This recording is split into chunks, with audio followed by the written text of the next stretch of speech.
A ver, activen todas las cámaras, no pueden poner fotos, recuerden que es una clase virtual. Todos tienen que estar con la cámara activada.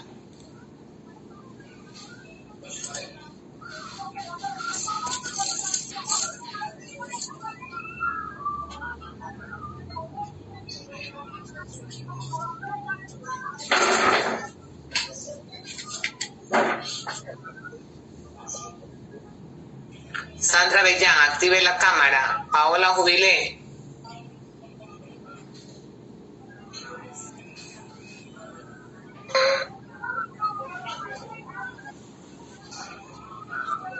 Félix Rodríguez, durmiendo. Vamos a una clase. Beatriz, dice la compañera. Doctora, yo no estoy durmiendo. ¿Ya? Dice la compañera Bellán que no puede activar la cámara porque está trabajando. Ah, ya. Ya está justificada. Bueno, vamos a empezar.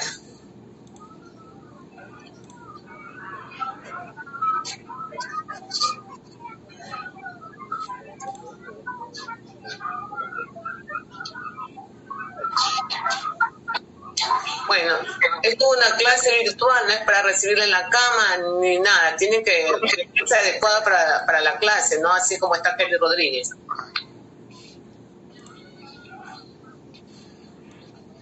Doctora, lo que pasa es que ahorita está ocupado mi escritorio con mi hermano y aparte él estudia también y no puedo estar utilizando el escritorio de él. Vamos a empezar. Por eso estoy en mi cama.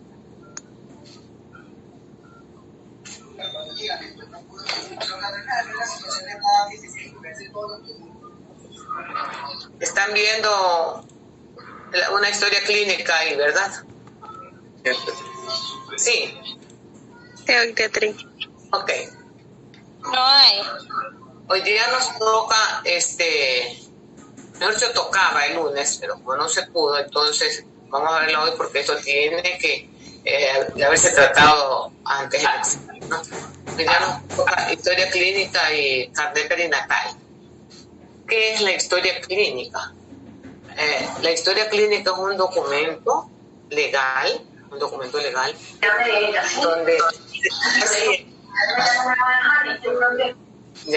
un documento legal donde se asienta todos los datos personales de la paciente o del paciente general y también donde se pone la evolución de cada caso con todos los exámenes complementarios que se han solicitado, todo lo que se va a hacer con los pacientes de acuerdo al caso que presentan, los esquemas de tratamiento, todo, ¿verdad? Todo. Yo tengo, aquí les he puesto una historia clínica obstétrica, porque ustedes hacen la historia clínica general en semiología, ¿verdad? Esto es una historia clínica obstétrica. Ustedes ya saben porque ya están en quinto semestre, ya tienen que haber visto historia clínica obstétrica. Pero bueno, esta historia clínica la he elaborado yo, donde consta lo más importante como para que ustedes puedan llegar al diagnóstico de cualquier complicación durante la gestación. Sabiendo llenar esta historia clínica, ustedes pueden llenar cualquier modelo de historia clínica, ya sea el Seguro Social, sea de la Junta de Beneficencia, del Ministerio, a pesar de que ahora el Ministerio está ocupándose para que se haga todo por igual a nivel institucional, en todas partes, ¿no? Pero bueno, sabiendo esto, ustedes pueden llenar lo que sea. ¿Qué consta aquí? Aquí consta de datos estadísticos, encuestas socioeconómicas, bueno, consta de algunos ítems que vamos a verlo rápidamente porque no nos podemos detener porque el tiempo es corto, aparte que veo carnet perinatal. Pero sobre todo esto, los datos estadísticos, comprende la fecha, La fecha es imprescindible en todo lo relacionado a la medicina. Grabando en la clase. Ay, me hiciste de acuerdo. Buena hora, hija. Déjame poner. Ya.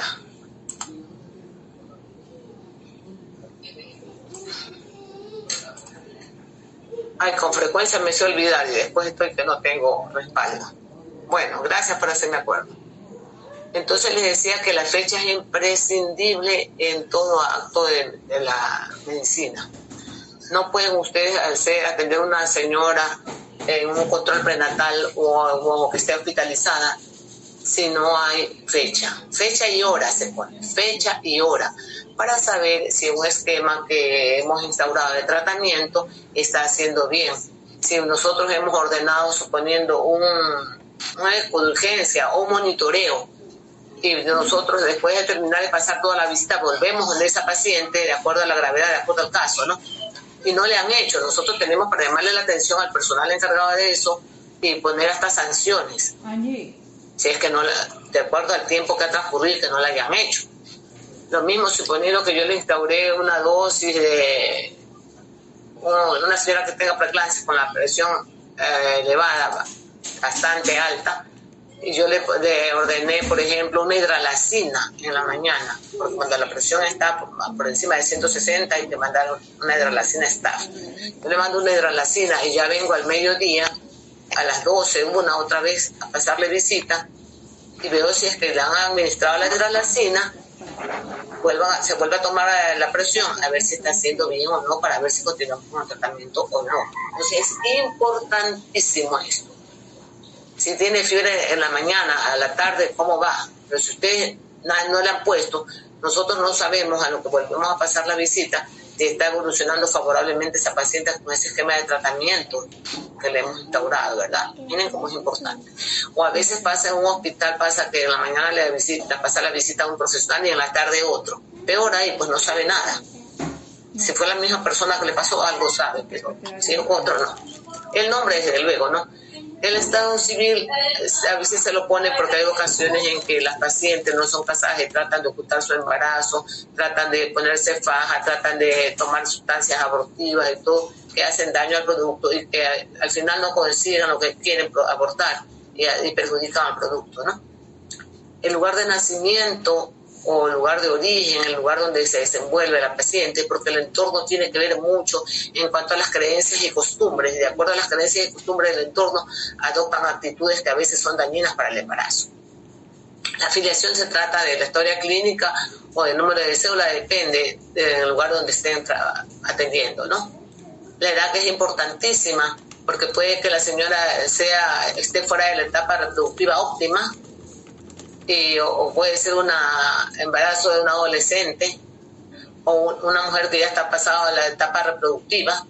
Si la mujer está fuera de la etapa reproductiva óptima, tenemos que pedir ciertos exámenes que se piden en estos casos. Por ejemplo, los marcadores tumorales. Los marcadores tumorales pedimos ahí. Si es una mujer de más de 40 años, bueno, la etapa reproductiva óptima oscila entre los 20 y los 35, a pesar que yo considero que 35, 36, 37 es una mujer todavía joven, pero bueno, así la Organización Mundial de la Salud considera así. Pero hay mujeres que tienen 44 años y están pariendo 48 y salen frescas como una lechuga, quedan el niño en buenas condiciones. Y así mismo hay mujeres jovencitas que están dentro de la etapa reproductiva que tienen niños con malformaciones. Vuelvo a repetir lo que ya les he dicho, medicina todo es relativo, ¿no? Pero bueno, la ocupación o profesión también es importante. ¿Por qué? Porque depende de esto, en qué trabaja, a veces el grado de afectación que puede recaer sobre el producto. Por ejemplo, si una ingeniera química está en contacto con químicos y eso le puede hacer daño al producto, o trabaja en rayos X, ella o el marido, no solo es ella. Tienen que cuidarse los dos, porque a veces solo se cuida la mujer y el hombre no. El otro día yo estaba donde el odontólogo, me iban a tomar una radiografía de una pareja de esposos. La chica se fue corriendo y el doctor me tomó la radiografía sin ponerse el delantal de plomo. No, ahí tienen que cuidarse los dos. Sí, mismo hay los que trabajan en gasolinera, no solo cuando las mujeres trabajan en gasolinera, los hombres también. El plomo de la gasolina hace daño. La dirección domiciliaria, ahora más que la dirección domiciliaria, y el celular hay que poner. Porque ahora con el celular se localiza más fácilmente, ¿no? Es cuando hay pacientes que tienen embarazo de alto riesgo y a veces son irresponsables y no regresan. Entonces, cuando nosotros sabemos que es de alto riesgo, se va con ambulancia al visitador social a buscar a la paciente. Cuando ustedes estén haciendo la medicina rural, verán cómo tendrán que ir a hacer visitas domiciliarias. ¿Ya? La encuesta socioeconómica, los ingresos, es importante saber cuánto ingresa ese núcleo familiar. A veces hay una familia conformada por 7 personas y solo trabaja uno y solo ingresa el básico. Entonces, desde el momento que sabemos el ingreso, cuántos números de personas viven en esa casa, ya para tener una idea de cómo es la vida de esa familia, de esa paciente, la alimentación, porque ellas, la familia, las personas, las señoras en general, siempre dicen que tienen una alimentación excelente, pero no es así. Ya ni pregunten, ustedes pregunten cuántos son en esa casa y cuántos son los ingresos, ya se hacen una idea. Porque todas dicen que comen excelente, pero mentira. Los hábitos, entre los hábitos está el tabaquismo, el cafeísmo, la drogadicción, que hacen tanto daño, ¿no? No voy a detenerme a explicar muy profundamente porque no alcanza el tiempo. Entre los antecedentes familiares hay que preguntarlas de ambos cónyuges, tanto de la señora como del esposo. Prematuridad, si es que ha habido niños prematuros en su familia o en la de su esposo. Multiparidad, ahí le preguntamos cuántos hermanos tiene ella y cuántos hermanos tiene el esposo para saber la multiparidad de la familia. Antecedentes gemelares en la familia de ella y de su esposo. Si una paciente tiene antecedentes de embarazos múltiples, ya sea ella o el esposo, a veces los dos, tienen altas las probabilidades de que tengan embarazos múltiples. Las enfermedades cardíacas, hay enfermedades cardíacas que no son compatibles con la vida y hay otras que sí, ¿no? Eso lo determina el cardiólogo.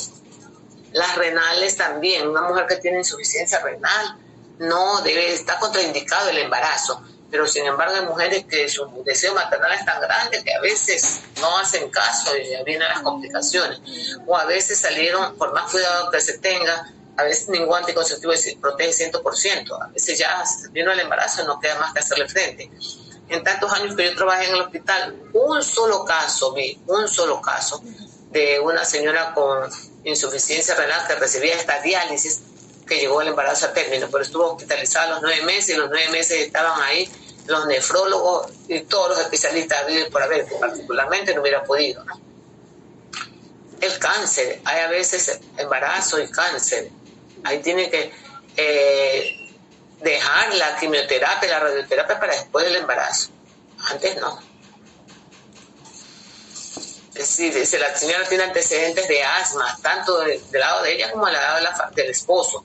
Diabetes también, si es hija de padres diabéticos o el papá o el esposo tiene familiares con diabetes, aumenta el riesgo de que los niños también nazcan con diabetes. Las enfermedades hepáticas son enfermedades de transmisión sexual ahora consideradas.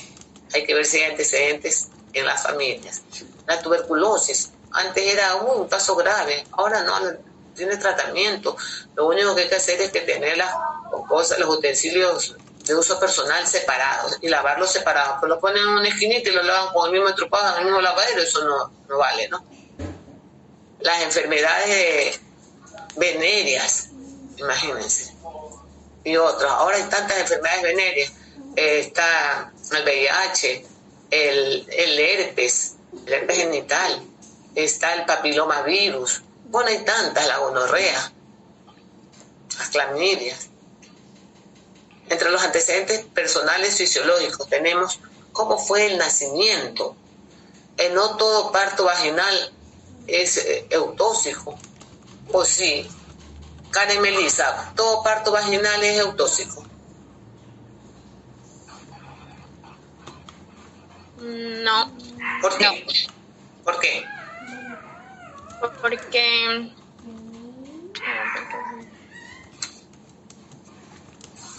Porque a veces se suele presentar complicaciones. Espérate, mi amor, estoy diciéndole a Melissa, a Karen Melissa.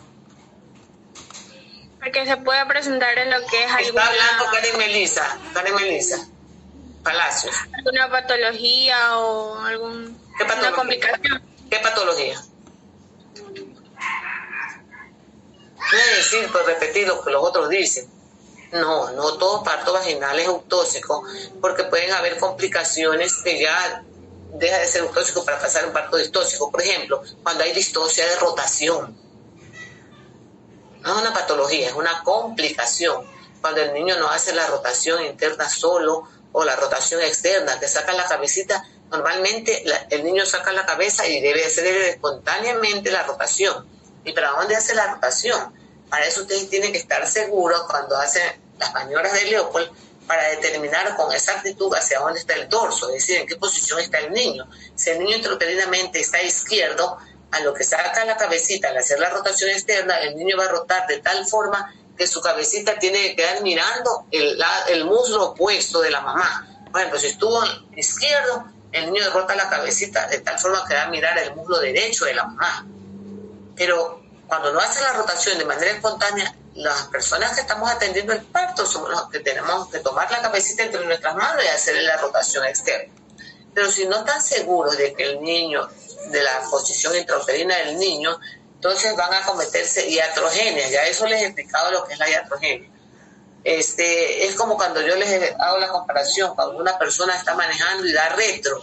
Algunos han de manejar y los que no manejan tienen que haber visto alguna vez cuando una persona está dando retro.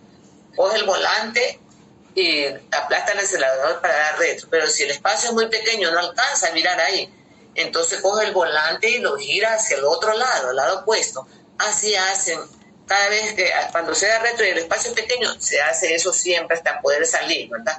Se gira el volante hacia un lado, no alcanza el espacio, se lo gira hacia el otro lado. Y así hacen las personas que no saben, cuando no están seguras que en la posición intrauterina del niño, rotan la cabecita del niño como el volante de un carro, le rotan para la izquierda, no le sale para la izquierda, coge y lo rotan para la derecha, no le sale para la derecha, lo siguen rotando y así lo hacen a esa pobre criatura como el volante de un carro cuando alguien está dando retro y cometen iatrogenias tremendas. Recién nacido el niño tiene que ir a rehabilitación. Imagínense. Entonces ya deja de ser eutóxico ahí un parto. También deja de ser un parto eutóxico cuando ha habido uno de los 3 periodos del parto ha sido prolongado. Por ejemplo, el periodo de dilatación de una primigesta, ¿cuánto dura? Alrededor de 12 a 18 horas, a veces hasta más de un día. Pero si dura mucho más, entonces ya estamos frente a un periodo de dilatación estacionaria. ¿Cuánto dura el periodo expulsivo? En una primigesta de 1 a 2 horas. La multípara puede durar minutos, hasta como mucho 1 hora. Si ya se pasa de eso, ya es un parto distóxico. El alumbramiento, ¿cuánto se debe esperar? Se debe esperar hasta 1 hora, pero si pasa de esa hora hay que hacer extracción manual. Ya es un parto distóxico. Bueno, hay algunos motivos.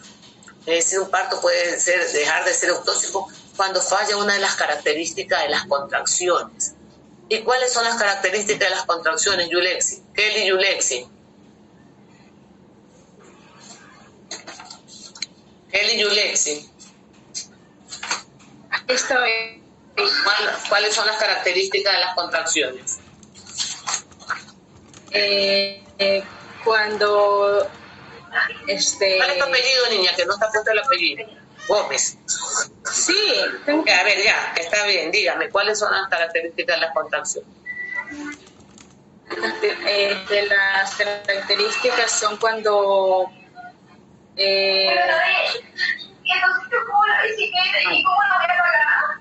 No sabe. No recuerdo.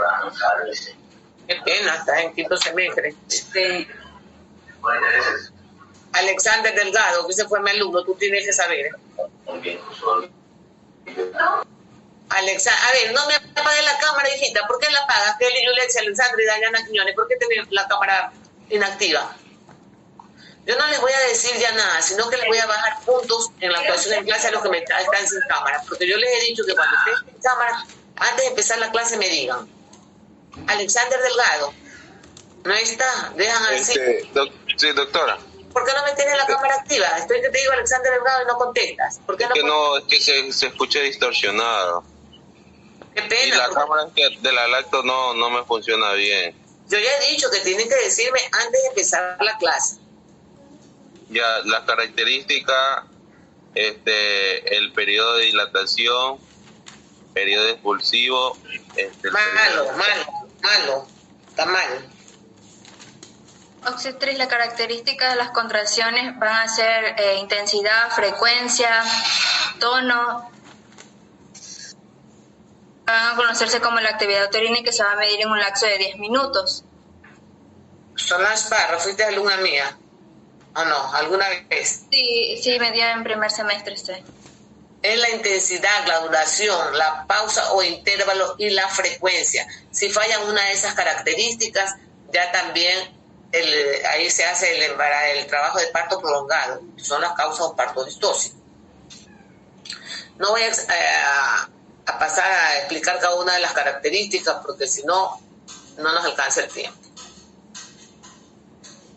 La lactancia, ¿cómo fue esa lactancia? Si fue natural o fue artificial, si fue exclusiva o fue mixta o combinada, si el parto fue prematuro o no, la dentición, a qué edad le salieron los primeros dientes, el lenguaje, a qué edad empezó a emitir sus primeras palabras. Normalmente un niño hasta el año debe de emitir por lo menos 12 palabras. Si el niño hasta los 2 años no habla, de acuerdo a su edad, hay que buscar ayuda profesional y darle terapia de lenguaje. La locomoción también, normalmente el niño hasta el año ya tiene que estar caminando. Entre los antecedentes patológicos personales tenemos las eruptivas propias de la infancia. ¿Cuáles son esas? La varicela, el sarampión, la rubiola, a eso nos referimos. La amigdalitis.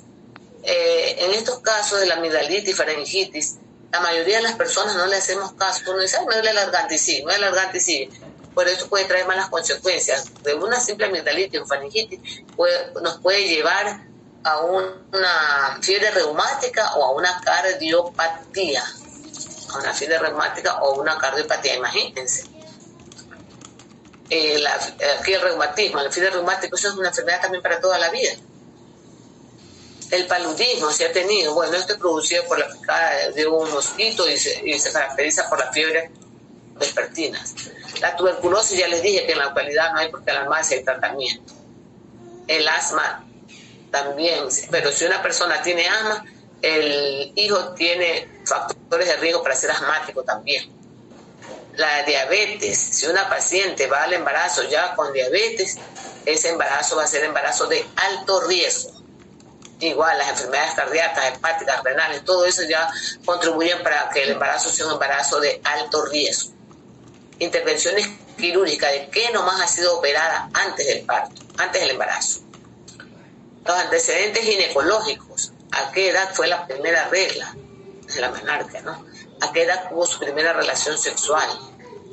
Si ha tenido metrorragias, ¿cuáles son las metrorragias? Son los sangrados o las hemorragias que se presentan fuera del ciclo menstrual, es decir, que no corresponden a la menstruación. Anticonceptivos, si ha utilizado anticonceptivos y qué clase de anticonceptivos, si son orales, si ahora la novelería está por los implantes, puede ser más cómodo, pero no, los implantes, eso es lo último que yo recomiendo. Implantes y ampollas de larga duración yo no recomiendo. A mí, para las mujeres jóvenes menos, y son las jóvenes las que más utilizan, porque como tienen su pareja y en la casa nadie sabe, entonces se pone una inyección de larga duración o a veces implantes. Las chicas que ya tienen pareja de jovencitas se ponen implantes y eso está contraindicado para las personas, para las adolescentes sobre todo. Hay mujeres que tienen... ¿Cuál sería la edad propicia para que se pongan los anticonceptivos? Yo los implantes no recomiendo sino a las mujeres viejas, las mujeres que ya tienen más de 40 años y todavía menstruan bien y todo. Más de 42, 44 cuando ya están cerca de la menopausia, que ya tienen descendencia y todo. Porque las hormonas son armas de doble filo. A la larga pueden producir... no es que es seguro que si usted utilizó anticonceptivos por muchos años va a tener cáncer, pero sí aumentan los factores de riesgo para el cáncer de mama y el cáncer de ovario. Entonces, no. Peor, si es que hay que usar anticonceptivos hormonales, yo mando en el último de los casos los orales, que se los suspende en cualquier momento y no hay problema.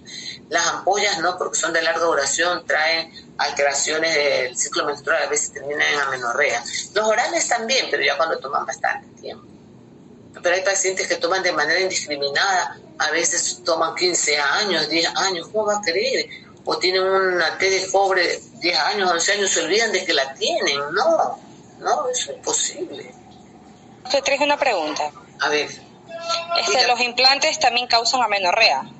Desde luego, yo estoy diciendo que lo que menos recomiendo es los implantes, niña, porque esos tienen hormona de liberación permanente. Eso no es para mujeres jóvenes. Mejor dicho, yo no se lo mando a nadie. Es lo que más usan las muchachas, las ampollas de larga duración y los implantes.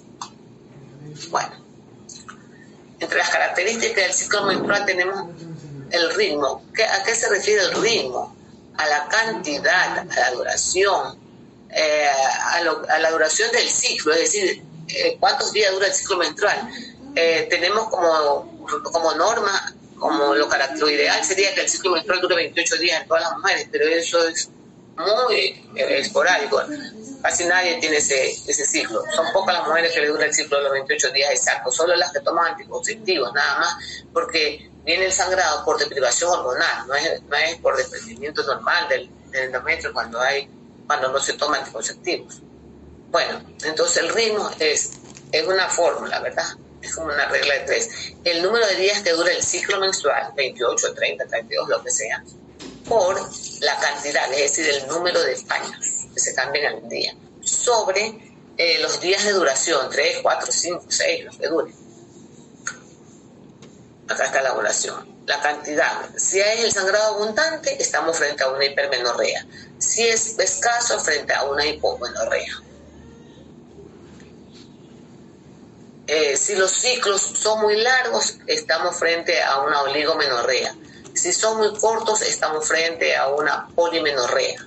Ahora, si los ciclos son demasiado cortos, esos ciclos van a ser anovulatorios. Cuando duren de 21 días para abajo, esos ciclos son anovulatorios, esa mujer no va a poder ovular. Ahora, hay madres que se preocupan porque a veces las hijitas presentan 2 menstruaciones en un solo mes. Angie Aules, ¿por qué no obtienes la cámara activa?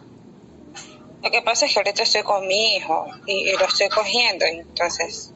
Qué pena, pero estás en clase, mi amor, tienes que tener la cámara activa que tengas con tu niño, porque... Pero sí estoy atenta. Ponga, mi amor, la cámara, no importa que esté con su niño, porque si no, no puede estar. Mire, yo no voy a decir nada, sino que los voy a mandar a la sala de espera, aquí no me activa la cámara. Los mando a la sala de espera y les bajo puntos. Bueno.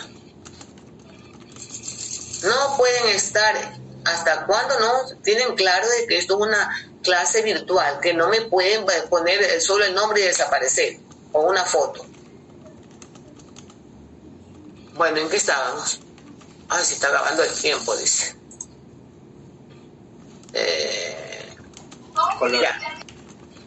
Ya, eso ya terminamos. La leucorrea. Las características de la leucorrea. Puede ser amarillo verdoso, puede ser blanco como leche cortada, de acuerdo a las características, puede ser amarillo verdoso como espumosa, ahí es característica de gonorrea. Si es como leche cortada, es característica de cándidas, de hongos. Las enfermedades venéreas ahora pues está el VIH, como les dije hace un momento, el papilomavirus, el herpes genital. El que tiene papilomavirus y herpes genital está fregado porque son enfermedades que están latentes para toda la vida. No se dejen impresionar los varones por una chica bonita, bien entaconada, bien perfumada. Puede tener su papiloma o su herpes genital y lo friega. Asimismo las mujeres no se dejen impresionar porque tienen los cuadritos en el abdomen, porque es pepudo, porque no sé cuánto. Puede tener alguna de estas enfermedades que no demuestran aparentemente nada. Estas enfermedades son de tratamiento paliativo nomás. ¿Cuál es paliativo? El que le quita los síntomas por el momento, nada más, pero no tiene tratamiento curativo. Cuando por algún motivo se bajan las defensas de la persona, se activan. ¿Ya? Por ejemplo, el herpes genital se caracteriza porque se presenta como unas vesículas, como unas ampollitas en los genitales. ¿Ya? Eso es un herpes genital. El papilomavirus, porque se presenta en forma de verruguitas. Hay ocasiones que son medio aplanadas la verruga, hay otras ocasiones en que crece de manera exagerada que uno se asombra. Yo tuve la oportunidad de ver una vez una señora embarazada con un montón de esas verrugas, que había crecido tanto que era igualito. En los libros dicen que se parece al brócoli. Es verdad, igualita, así el color medio así, medio morado, yo qué sé, cuando la parte de encima del brócoli es verde, pero encima se pone medio negrita. Así es, igualita, así como un racimito de esa, que eso parece un arbolito, esa brócoli, ¿no? Así igualito, yo no sé ni cómo podía caminar esa. Bueno, entre los antecedentes obstétricos tenemos gestas, se refiere al número de gestaciones, número de embarazos, partos, el número de partos vaginales, cesáreas, el número de cesáreas, abortos, a los abortos que ha tenido la paciente, si ha tenido abortos, en qué edad, cuántas semanas tenía en esa época cuando presentó el aborto, las causas, si fueron causas hormonales, fueron incompetencia cervical, en fin, las causas que se produjo el aborto, si recibió tratamiento, el número de hijos vivos, el número de hijos muertos, si ha tenido embarazos múltiples, ponerlos, si ha tenido partos prematuros, ponerlos. Gestosis, la gestosis del embarazo. ¿A qué se refiere gestosis? A ver. Neira Valiente, ¿a qué se refiere cuando se dice gestosis? ¿Dónde está Neira? Que no la veo. Neira Valiente. Neira Valiente. A ver, escucha, active la cámara, hija. es que no me sirve, escribí en el grupo. Ay, Dios mío, a ver. Sí saben que para el examen tienen que tener buenas condiciones la cámara, el micrófono y todo. Si ustedes ven que tienen su equipo dañado, con tiempo busquen a algún familiar o amigo que les preste, porque no pueden dar el examen si no tienen la cámara activa. Por favor, el examen es la otra semana. Miren que les estoy avisando, por favor, con tiempo consigan una máquina que tenga todas buenas condiciones, ¿ya? La próxima semana es el examen. Bueno, ¿qué le pregunté a Neira? Sobre lo que es la gestosis. Ya, ¿qué es la gestosis? Bueno, yo tengo entendido que eso es cuando el óvulo va a ser fecundado. Pero, ¿qué estás en quinto semestre, mi amor? Por Dios. Los embarazos que ha tenido. Obstetricia 1. ¿Qué es el problema que presenta en el embarazo? A ver, mijita, espera. A ver, ¿quién habló? Delgado creo que fue el que habló. Sí, Delgado. ¿Qué dijiste? Son los embarazos que ha tenido. Tú fuiste mi alumno, tú tienes que saber bien. Obstetriz, son los signos y síntomas característicos del embarazo. Momento, no pueden hablar así todas. Tienen que decirme lo que quiere hablar. No pueden hablar así en coro. A ver, Borbor, obstetriz. a ver, Borbor. Son los signos y síntomas característicos del embarazo. Tú fuiste alumna mía. Son signos y síntomas característicos del embarazo. Pero fuiste alumna mía. Sí. Con razón. Sí, perfecto, Borbón. Signos y síntomas característicos del embarazo. Delgado, habiendo sido mi alumno malo, pésimo. Y tienes otra actuación que tampoco ha sido buena. No, aquí les anoto. Cada vez que pregunto y contestan bien o mal, yo les anoto. Son los signos y síntomas característicos del embarazo, niña, la gestosis. Y las dividimos por pedagogía en trimestre, primer trimestre, segundo trimestre, tercer trimestre. Por ejemplo, en el primer trimestre, ¿qué es lo característico que se presenta en las embarazadas? Las náuseas, los vómitos, somnolencia, a veces falta de apetito, bueno, cefalea un poquito.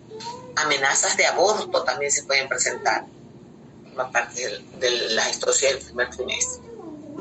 En el segundo trimestre, que es el trimestre más tranquilo de la gestación, puede presentarse ligeras contracciones como una amenaza de parto inmaduro, pero es el más tranquilo. Al final de la gestación puede que ya haya hipertensión. Si persiste, ya podemos decir que se trata de una preeclampsia. si la paciente presenta hipertensión en el primer trimestre o en el segundo trimestre, ¿qué quiere decir eso? ¿Qué quiere decir eso si la paciente presenta hipertensión? Parra Ávila, Solange. Si la paciente sufre lo que es hipertensión persistente, tanto en el primero como en el segundo trimestre, tendremos que realizar unos análisis o exámenes complementarios para saber si tiene eclampsia. Entre los exámenes también tenemos que revisar lo que es la proteinuria. Si tiene eclampsia, mira lo que estás hablando, está mal.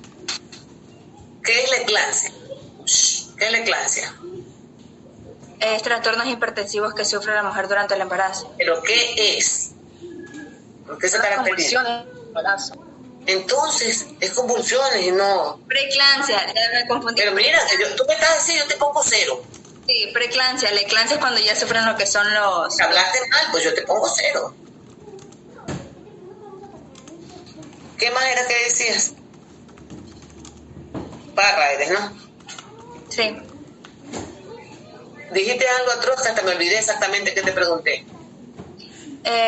No, que se está viendo si el trastorno hipertensivo sigue siendo persistente tanto en el primero como... Yo pregunté fue, ¿qué te hace pensar si una paciente presenta hipertensión al inicio del embarazo, en el primer trimestre o al inicio del segundo? Sal de aquí. Eso fue la pregunta. Malo.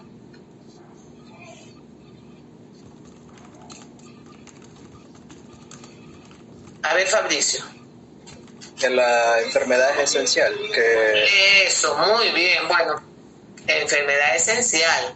Y tú sabes, a ver, Maquilón Vergara, ¿sabes lo que es una enfermedad esencial? ¿Dónde está Maquilón? Aquí mismo. A ver, ¿sabes lo que es una enfermedad esencial? ¿Ah? No sé lo que es una enfermedad esencial. Enfermedad esencial, dijiste, es una enfermedad preexistente. Quiere decir, por ejemplo, que una señora que es diabética y se embaraza, ya va al embarazo con la diabetes, ya aporta con complicaciones al embarazo. Eso es enfermedad esencial.